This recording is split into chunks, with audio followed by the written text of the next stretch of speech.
Եթերում ազատ լուրերի հիմնական թողարկումն է, ես Արա Աբրահամյանն եմ, բարի երեկո։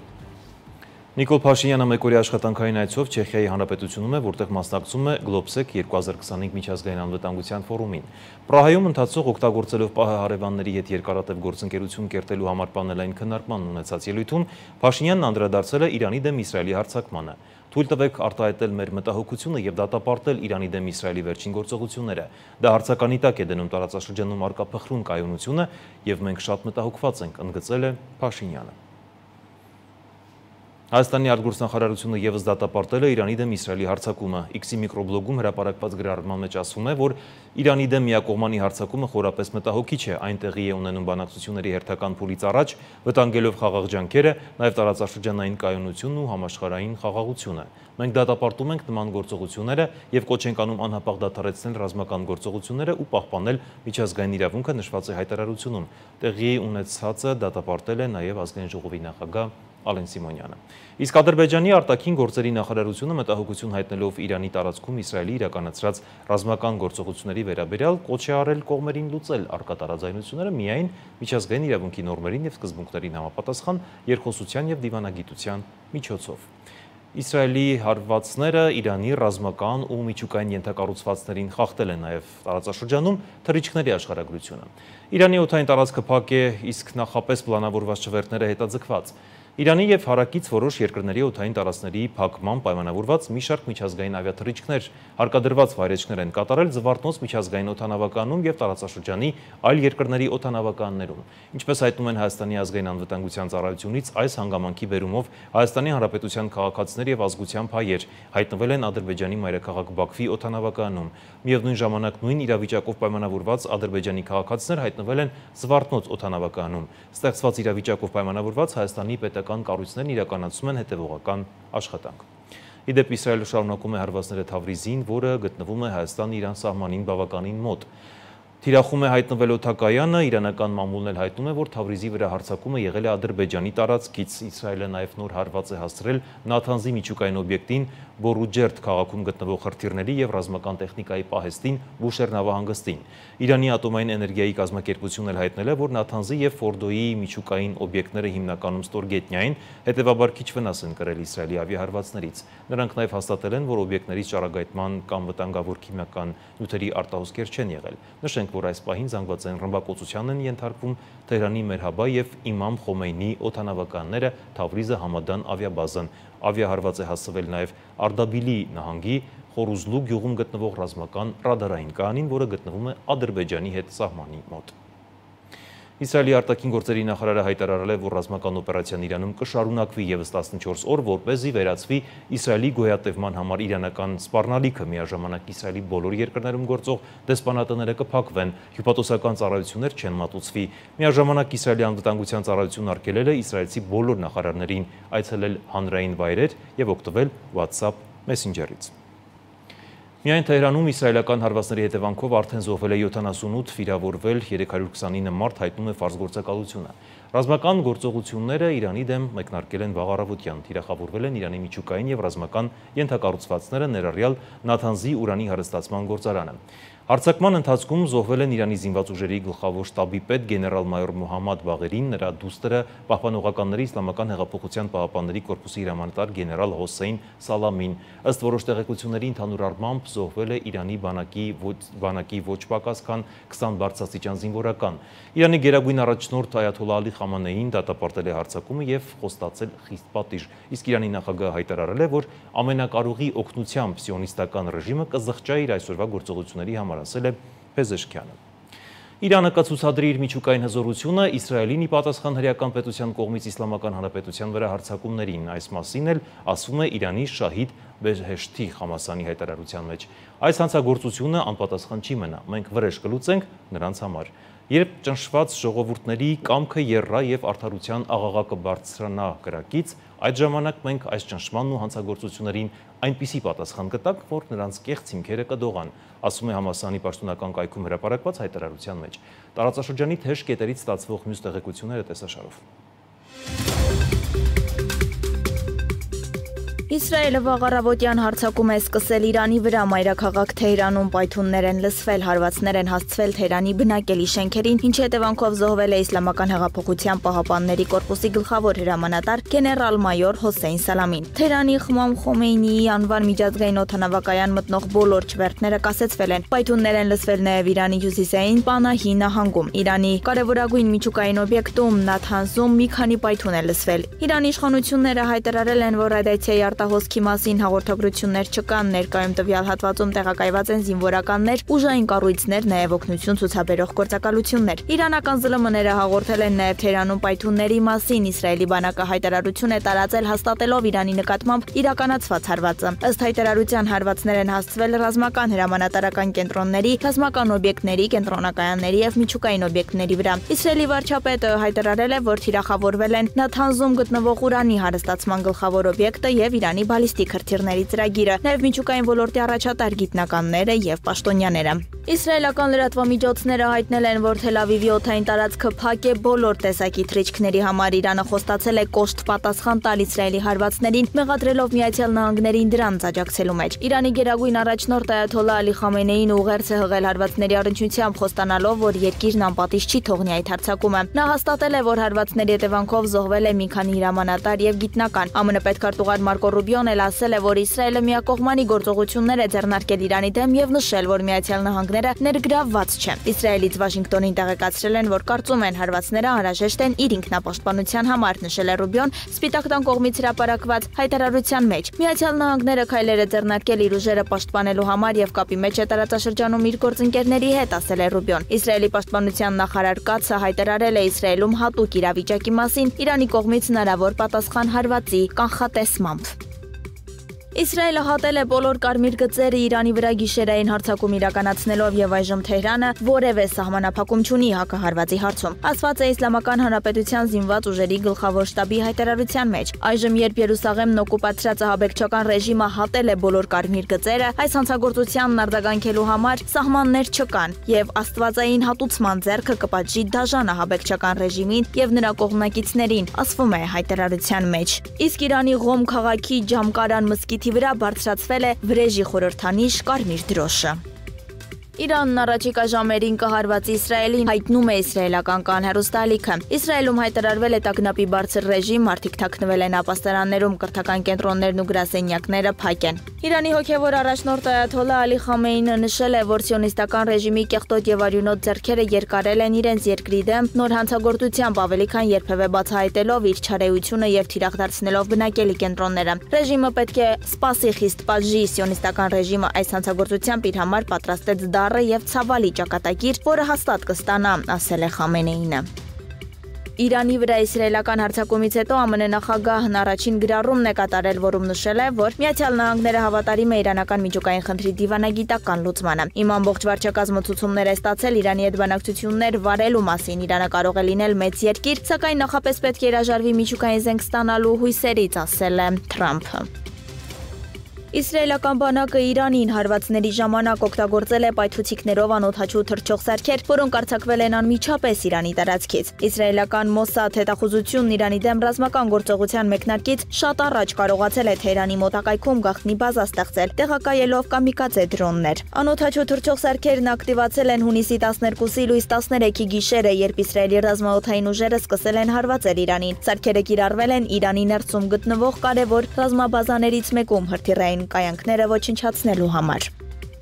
Իսրայելը չէր կարող հարված հասցնել Իրանին առանց Միացյալ Նահանգների թույլտվության եւ Վաշինգտոնի հետ համակարգման, հայտարարել է Իսլամական Հանրապետության արտաքին գործերի նախարար Աբբաս Արաղչին։ Այս ագրեսիան հնարավոր չէ լինի առանց ԱՄՆ-ի հետ համակարգման։ ԱՄՆ կառավարությունը որպես սիոնիստական ռեժիմի գլխավոր կողմնակից պատասխանատվություն է կրում ագրեսիայի վտանգավոր հետևանքների համար։ ՄԱԿ-ի կանոնադրության 51-րդ հոդվածի համաձայն Իրանն ունի օրինական իրավունք արձագանքելու այս ագրեսիային եւ Իրանի Իսլամական Հանրապետության զինված ուժերը կպաշտպանեն երկրի ինքնիշխանությունը իրենց ամբողջ ուժով, ասել է Արաղչին։ Արտաքին գործերի նախարարը կոչ արել ատոմային էներգիայի միջազգային գործակալության գլխավոր տնօրեն Ռաֆայել Գրոսիին հստակ դիրքորոշում ընդունել եւ դատապարտել սիոնիստական ռեժիմի ագրեսիվ արարքը։ Իրանի ազգային անվտանգության եւ արտաքին քաղաքականության կոմիտեի անդամ Ալայեդին Բորուջերդիի խոսքով ԱՄՆ Իրան միջուկային բանակցությունների 6-րդ փուլը տեղի չունենա Իսրայելի կողմից Իսլամական Հանրապետության տարածքի վրա հարվածներից հետո ես չեմ կարծում, որ 6-րդ փուլը կկայանա հաշվի առնելով տեղի ունեցածն, ասել է նա իրանական հեռուստատեսությունում։ Ավելի վաղ ԱՄՆ նախագահ Դոնալդ Թրամփը հույս էր հայտնել, որ Իրանը կվերադառնա բանակցությունների սեղանի շուրջ, չնայած Իսրայելի հարվածներին։ Իսրայելի վարչապետ Բենյամին Նեթանյահուն մեկնաբանելով Իրանի դեմ ռազմական գործողությունը դիմել է Իրանի ժողովրդին, նրանց որակելով քաջարին։ Ձեզ ուղերձ ունեմ, մեր պայքարը ձեր դեմ չէ, մեր պայքարը դաժան բռնապետության դեմ է, որը 46 տարի ճնշում է ձեզ։ Ես հավատում եմ, որ ձեր ազատության օրը մոտ է եւ երբ այդ օրը գա, մեր երկու հին ժողովուրդների միջև բարեկամությունը կրկին կծաղկի, ասել է նա։ Նեթանյահուն նաեւ հավելել է, որ վստահեցնում է քաղաքակիրթ աշխարհին, թույլ չի տա աշխարհի ամենավտանգավոր ռեժիմին ձեռք բերել աշխարհի ամենավտանգավոր զենքը։ Դոնալդ Թրամփն էլ հայտարարել է, որ Միացյալ Նահանգների հետ բանակցություններում կոշտ դիրքորոշում ունեցող բոլոր իրանցի գործիչները սպանված են եւ Իրանը կարող է վերադառնալ բանակցությունների։ 2 ամիս առաջ ես Իրանին 60-օրյա վերջնաժամկետ տվեցի գործարք կնքելու համար, նրանք պետք է դա անեին։ Այսօր 61-րդ օրն է, այժմ հավանաբար դա անելու երկրորդ շանսն ընտրել է Դոնալդ Թրամփը։ Հարկ է նկատել, որ երկրորդ շանսը դժվար լինի, քանի որ Reuters-ի հաղորդմամբ Իրանը պաշտոնապես դուրս է եկել Միացյալ Նահանգների հետ միջուկային բանակցություններից։ Շարունակում ենք թողարկումը ազգային ժողովի անվտանգության հարցերով մշտական հանձնաժողովում այսօր քննարկվել է քաղաքացիական պայմանագիր խմբակցության падգամավոր Հայկ Սարգսյանի առաջարկած նախագիծը, ըստ որի մի շարք կետերով գումարի դիմաց առաջարկվում է ազատվել պարտադիր զինվորական ծառայությունից, սակայն падգամավորի ներկայացրած օրինագիծը հանձնաժողովի դրական եզրակացությունը չի ստացել։ Պատգամավոր Հայկ Սարգսյանն ազգային ժողովի պաշտպանության եւ անվտանգության հարցերով մշտական հանձնաժողովի անդամներին է ներկայացրել իր հեղինակած հանրության շրջանում մեծ աղմուկ բարձրացրած նախագիծը գումարի դիմաց պարտադիր զինվորական ծառայությունից ազատվելու վերաբերյալ։ Նա նախ ներկայացրեց զեկույց հիմնված վերջին տվյալների վրա, որի համաձայն պարտադիր զինծառայության ենթակա քաղաքացիների 69%-ը չի ծառայում։ Նրանցից 80-ից 82%-ը ներկայացնում են առողջական խնդիրների մասին փաստաթղթեր, իսկ 4%-ը պարզապես չի ներկայանում զորակոչին։ Բացի այդ, վերջին տարիներին ավելի քան 2000 քաղաքացի հրաժարվել է Հայաստանի քաղաքացիությունից ծառայությունից խուսափելու նպատակով։ Առաջարկում եմ քաղաքացիությունից հրաժարվելու համար սահմանել 15 միլիոն դրամ պետական վճար, որը հավասար է, եթե հաշվենք 300,000 դրամ ամսական աշխատավարձով, սա 300,000 դրամ աշխատավարձով 50 ամսվա աշխատավարձի մոտակված թիվ է։ Պատգամավորը հիշեցրել է, որ դեռ 2024 թվականից ուժի մեջ մտած օրենքով 27-ից 37 տարեկան անձինք կարող են օրենքով սահմանված վճարի դիմաց չանցնել ծառայության։ Ըստ այդմ ոչ մի օր չծառայելու համար վճարում են 15 միլիոն դրամ, 1 ամիս ծառայության դեպքում 8 միլիոն, 6 ամսվա 5 միլիոն, 1 տարվա 2.5 միլիոն, իսկ 2 տարվա դեպքում վճարում չեն կատարում։ Ծրագրից արդեն օգտվել է 100 քաղաքացի, որոնցից 60%-ը նախընտրել է վճարել 15 միլիոն եւ չանցնել ծառայություն։ Արդյունքում պետական բյուջեն համալրվել է ավելի քան 100 միլիարդ դրամով։ Այսինքն այս 15 միլիոնը, որը որ վճարում է զրո ծառայության դիմաց, առաջարկում է, որպեսզի սահմանվի քաղաքացիությունից հրաժարվելու համար։ Հաջորդ առաջարկը վերաբերում էր առողջական խնդիրներ ունեցող քաղաքացիների զորակոչման նոր համակարգին։ Ըստ Հայկ Սարգսյանի անհրաժեշտ է վերանայել պաշտպանության նախարարության մի քանի դրույթներ, թույլ տալով որոշ հիվանդությունների դեպքում սահմանափակումներով զորակոչել քաղաքացիներին։ Սարգսյանը առաջարկել է նաև պարտադիր ծառայության տարիքը բարձրացնել 27-ից դարձնելով 32 տարեկան, քրեականացնել փորձաքննությունից հրաժարվելը կամ փորձաքննության ժամանակ կեղծ տվյալներ ներկայացնելը, խրախուսել նաև ավելի երիտասարդներին 18-ից 32 տարեկաններին առաջարկելով ընտրանքային ծառայության ու վճարի տարբերակներ, ծառայել 1 ամիս վճարելով 24 միլիոն դրամ կամ ծառայել 4 ամիս վճարելով 18 միլիոն դրամ։ Ակնկալվում է, որ այս փոփոխության արդյունքում մեր այն քաղաքացիները շուրջ 20,000 թե որևէ կերպ խուսափում են առողջական թղթերով կամ ուղղակի լքում են երկիրը կամ հրաժարվում են քաղաքացիությունից, նրանց 10%-ը կօգտվեն օրենքից եւ մենք կունենանք շուրջ այս մասով կունենանք այս թվի մոտավորապես 10%-ի չափով չխուսափած քաղաքացիներ, 2000 քաղաքացի կօգտվի օրենքից, որի արդյունքում մենք կունենանք պլյուս 2000 կարճաժամկետ ծառայող եւ պահեստազորային, պլյուս 4000 պայմանագրային։ Պատգամավորը հավելել է, այս փոփոխությունները հնարավորություն կտան երկարաժամկետ հեռանկարում կրճատել պարտադիր զինծառայության ժամկետը 2 տարուց դարձնելով 1.5 տարի։ Ի պատասխան ՔՊ պատգամավոր Հայկ Սարգսյանի առաջարկներին Պաշտպանության նախարարի տեղակալ Արման Սարգսյանը նշել է, որ կառավարությունն ունի սկզբունքային դիրքորոշում պարտադիր զինծառայությունից գումարի դիմաց ազատվելու օրենսդրական նախաձեռնության վերաբերյալ։ Նրա խոսքով կառավարությունն առաջարկում է, որ յուրաքանչյուր զորակոչի վերաբերյալ որոշման մեջ ամրագրվի տվյալ փուլում կրճատ ժամկետով ծառայություն անցնելու դիմումների առավելագույն քանակը քվոտայով։ Այս գործընթացի ամբողջական կարգավորումը ըստ կառավարության առաջարկի պետք է վերապահվի գործադիր մարմնին օրենքով նրան լիազորելով սահմանել անհրաժեշտ ընթացակարգերը։ Պարոն Սարգսյանը գումարի այլ չափեր ներկայացրել սկզբում, թեև նշեց, որ համաձայնել է 20 միլիոն դրամ էր նշել, մենք կառավարության կողմից վերջնական հավանության է արժանացել 24 միլիոն դրամը մեկ ամսվա համար եւ պարոն Սարգսյանը 15 միլիոն դրամ էր առաջարկել եւ մենք նախատեսել ենք 4 ամսվա համար 18 միլիոն դրամ, նաեւ համաձայնություն ենք տվել կապված քաղաքացիությունից հրաժարվելու դեպքերի հետ 15 միլիոն դրամի գումար վճարելու պայմանին, իհարկե ձևակերպումները որոշակի փոփոխության ենթարկելով, իսկ ես նշեմ, որ պետական турքի մասին օրենքում փոփոխության փոխարեն պաշտպանության մասին օրենքում նախատեսել մինչև 16 տարին դրանալ նարական սեռի քաղաքացիների կողմից օրենքի ուժով Հայաստանի Հանրապետության նկատմամբ 15 միլիոն դրամ գումարի չափով հանրային իրավական դրամական պարտավորություն, որը դադարում է առական սեռի քաղաքացուն զինվորական հաշվառման վերցնելու փաստի ուժով կամ հօգուտ պետական բյուջեի վճարմամբ քաղաքացիությունից դուրս գալու դեպքում։ Հայկ Սարգսյանի ներկայացրած օրինագիծը հանձնաժողովի դրական եզրակացությունը չստացավ, նախագծին կողմ էր 5 դեմ 4 պատգամավոր։ Հանձնաժողովի նախագահ Անդրանիկ Քոչարյանը ձեռնպահ քվեարկեց։ Ռիտա Մնացականյան, Free News, Ազատ լուրեր։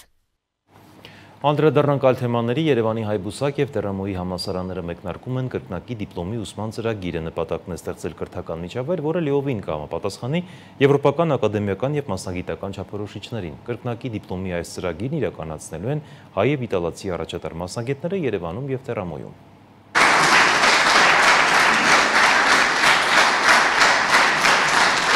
Այս համաձայնագրի ստորագրմամբ էլ հիմք դրվեց նոր որակի իրավաբանական կրթության։ Երևանի Հայբուսակ և Տերամոյի համալսարանները մեկնարկում են կրկնակի դիպլոմի ուսման ծրագիրը։ Այս գործընկերությունը միտված է Հայաստանում իրավաբանական կրթության բարելավմանը, 21-րդ դարի իրավաբանների կոմպետենցիաների ձևավորման միջոցով։ Պետք է նշեմ, որ այս համաձայնագիրը կնքելու համար հայ և իտալացի գործընկերները բավականին մեծ աշխատանք են տարել։ Սա հրաշալի հնարավորություն է գործակցելու քրեական, քաղիրավական ոլորտներում միասին դիմագրավելու առկա մարտահրավերներին։ Ի վերջո մեր հիմնական նպատակներից մեկը նաև միջազգային ամուր հարաբերություններ ձևավորելն է։ Կրկնակի դիպլոմի ծրագիր առաջին անգամ է իրականացվում Հայաստանում։ Կարծում եմ և լիահույս եմ, որ մենք կհաջողենք։ Կրկնակի դիպլոմի այս ծրագիրն իրականացնելու են հայ և իտալացի առաջատար մասնագետները Երևանում և Տերամոյում։ Երևանի Հայբուսակ համալսարանի իրավաբանության և միջազգային հարաբերությունների ինստիտուտի տնօրեն Լիանա Մալխասյանի խոսքով նպատակն է ստեղծել կրթական միջավայր, որը լիովին համապատասխանում է եվրոպական, ակադեմիական և մասնագիտական չափորոշիչներին։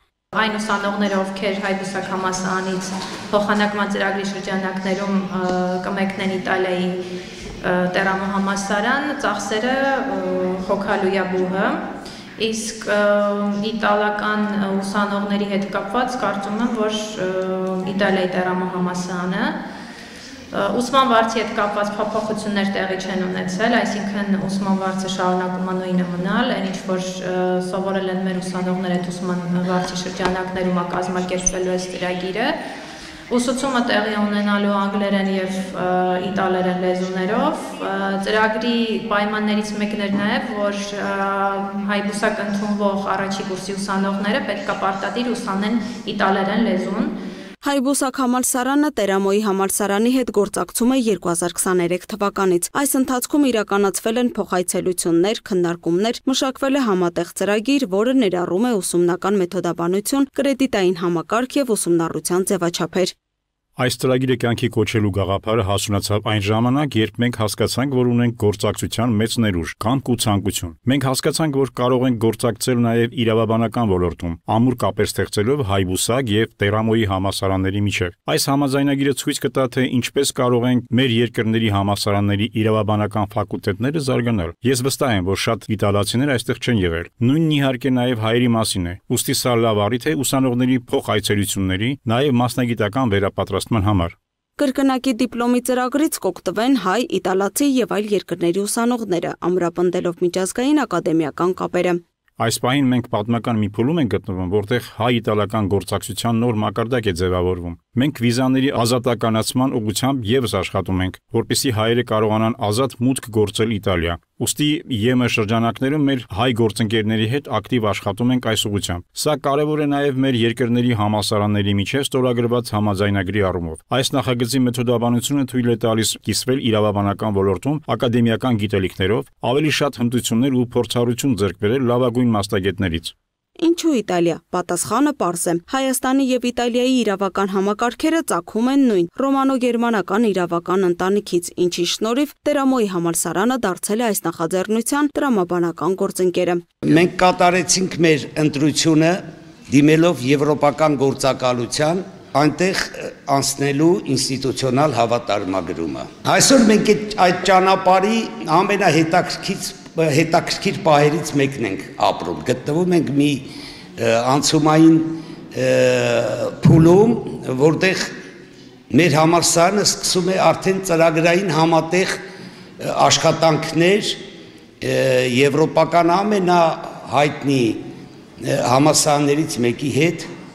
Իտալիայի Տերամո համալսարանի հետ։ Երևանի Հայբուսակ համալսարանը մեր երկրի ամենահին եւ ամենամեծ մասնավոր բուհը եվրոպական գործակալությունների կողմից հավատարմագրվող միակ ուսումնական հաստատությունն է Հայաստանում։ Կրթության որակի ապահովման դժվարին մարտահրավերը Հայբուսակն ընդունել է որպես կարևորագույն երկարաժամկետ ներդրում Հայաստանի Հանրապետության մարդկային կապիտալի զարգացման գործում։ Լուսինե Գրիգորյան, Տիգրան Ղազարյան, Free News, Ազատ լուրեր։ Վիոլաջուր ընկերությունը 2025 թվականի ՊԿԱՑ-ի բաղադրիչի շրջանակում Կոտայքի մարզի Քասախ և Պրոշյան համայնքներում իրականացնում է ջրագծերի վերակառուցման մեծածավալ աշխատանքներ։ Շինմոնտաժային աշխատանքների արդյունքում բաժանորդների ջրաչափական հանգույցները դուրս կբերվեն սահմանազատման կետեր, որն էլ ջրամատակարարման համակարգը կդարձնի կառավարելի։ Գրեթե ամեն օր վթարներ են պատահում վերևից մինչև ներքև։ Դուք նկատել եք վերևից իջնելուց, որ ջուրը գնացել է լիցքային հողը, այս մեր ամբողջ ճանապարհը։ Ահագին նստված կա տվել, տեղ կա մինչև 40 սանտիմետր նստել է ճանապարհը։ Այն ներքևից, երբ որ սարքում էին մագիստրալ գիծը, ես հիշում եմ, որ 3 անգամ պայթեց, 3 անգամ մեգանորից քանդեցին, նորից սարքին։ Հիմա հույս ունենանք, որ էլ չեն քանդելու։ Մի անգամից կսարքեն եւ ամուր հաստատում կլինի։ Ջանիկ Սահակյանը Քասախ համայնքի Պարույր Սևակի փողոցի բնակիչներից է։ Ասում է, իրենց բնակավայրի 40 տարի առաջ կառուցված ջրագծերն առաջին անգամն է, որ այսպիսի ծավալով վերակառուցվում են։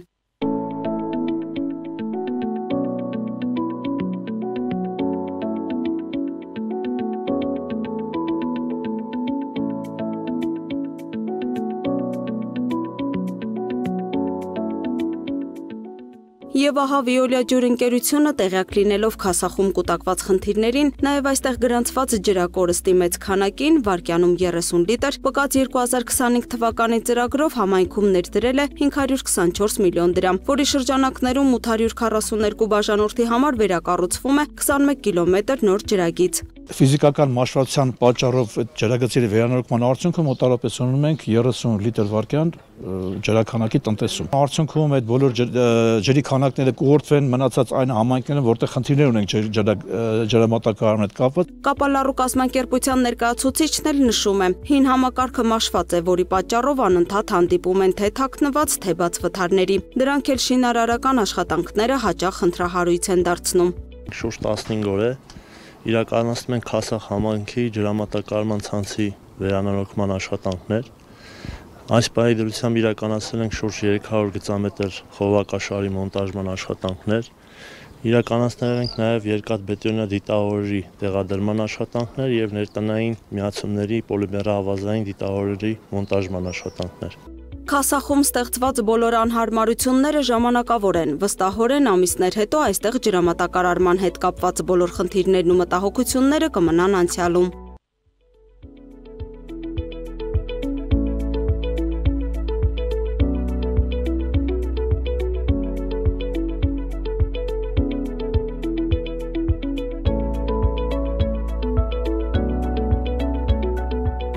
Վեոլիա ջուրընկերության հաջորդ կանգառը Պրոշյան համայնքում է։ Այստեղ եւս ջրագծերի վերակառուցման մեծածավալ աշխատանքներ են տարվում, կրկին հաշվի առնելով խնդրի հրատապությունն ու կարևորությունը։ Այստեղ էլ ընկերությունը ներդրել է 620 միլիոն դրամ, որի շրջանակներում 1180 բաժանորդի համար մոտ 23.5 կիլոմետր ջրագիծ է փոխարինվում։ Սա հնարավորություն կտա ջրամատակարարման համակարգը դարձնել կառավարելի, կանխելով վայրկյանում 20 լիտր ջրաքանակի կորուստ։ Ցանցի կառավարման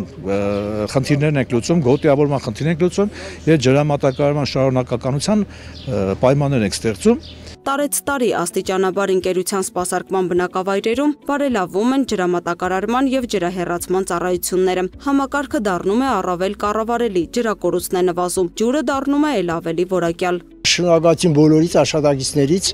որ մեր ջուրը նորից մաքուր կստանանք։ Այն, որ Վեոլիա ջուրընկերությունը շինարարություններն իրականացնում է քաղաքաշինական բոլոր նորմերով, նույնիսկ ոչ մասնագետի աչքով է տեսանելի, սակայն մշտապես բոլոր շինհրապարակներում կարելի է տեսնել տեխնիկական վերահսկողներին։ Խրամուղիները փորում ենք այնքան, ինչքան որ այդ օրում կարող ենք հետլից կատարենք, չենք փորում